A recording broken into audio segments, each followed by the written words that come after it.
بسم الله الرحمن الرحیم. السلام علیکم ګرانو مینوالو. زه فضل الرحمن فضل په ادبي خپرونه جن رنګ کې سره د خپلو ملګرو فرحت عباس صاحب او د ناصر فرهر صاحب ستاسو په خدمت کې حاضر یم. ګرانو مینوالو، نن الوش ته راغلي یو د پورن ولسي ادبي جرګې سرپرستي اعلی ډاکټر خالد محمود صاحب سره ناست یو. یقیني چې دوی د پورن د ادب ډیر ښه پرمختګ کوي او د ادب د خلکو سره ډیره زیاته مینه کوي. الله پاک دې دغه توان له نور هم بری ورکړي چې ډاکټر صاحب د دې ځای د خلکو خدمت وکړي. ډاکټر صاحب یوازې د ادب نه بلکې هغه د ژوند د نورو ستونزو هوارولو هم ډېرې ښې هلې ځلې لري. ډاکټر صاحب ته د ډاکټر امین تنها په دغه شعر باندې د ژوند رنګ په پروګرام کې هرکلی وایم. ډاکټر امین تنها صاحب وایي چې په بره خیجي ځي په لاره یې تې خوله واغسته، په بره خیجي ځي په لاره یې تې خوله واغسته، د چا د شونډو دعا لاړه یو مارغه واغسته، او چې زړه یې وغوښته د کور نه یې وسله غونډه کړه، چې زړه یې وغوښته د کور نه یې وسله غونډه کړه، چې زړه یې وغوښته مکتب له یې وسله واغسته.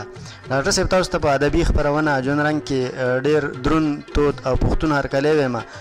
د کتونکو سره به د کلام په هکله څه شریک کوئ؟ ډېره ډېره مننه. زه هم تاسو ته په خیر راغلی یم او ستاسو ډېره مننه کوم. زما خو داسې دومره مضبوطه شاعري نه ده، خو چې تاسو وایئ نو څه ووایم. زه یو غزل به در سره ووایم. یو غزل دی چې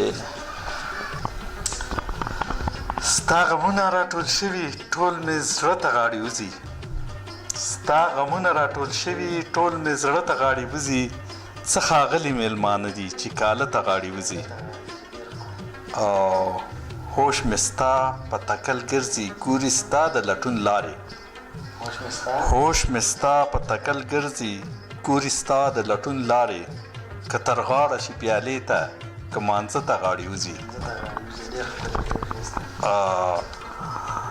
د مودو په انتظار یې راله دومره صحبت راکه، د مودو په انتظار یې راله دومره صحبت راکه، لکه اوښکه چې په تلو تلو کې باڼه ته غاړې وځي.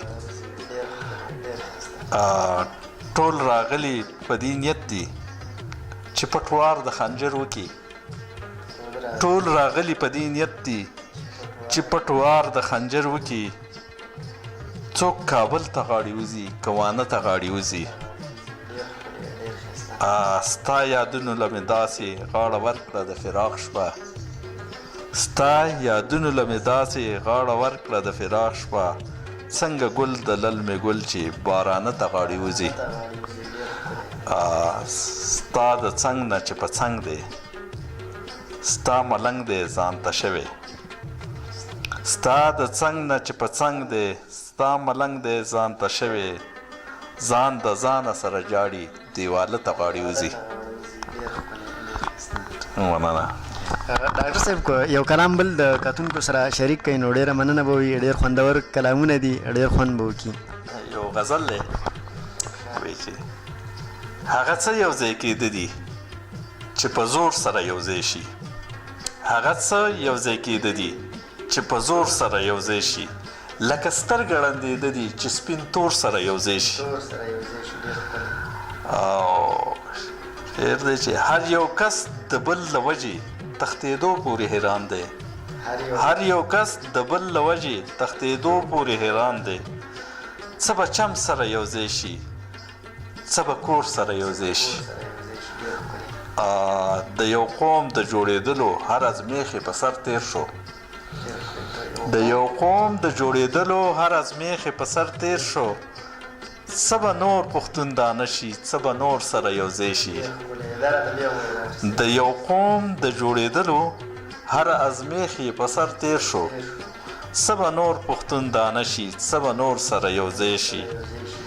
د فنکار د زړګي ویني یو شاهکار شي زړه راښکونکی، د فنکار د زړګي ویني یو شاهکار شي زړه راښکونکی، چې د ټنګ سره یو ځای شي د ټکور سره یو ځای شي د حالاتو بل تنور کې ارادې ښه قوي کیږي د حالاتو بل تنور کې ارادې ښه قوي کیږي خامه اوسپنه پولاد شي چې د اور سره یو ځای شي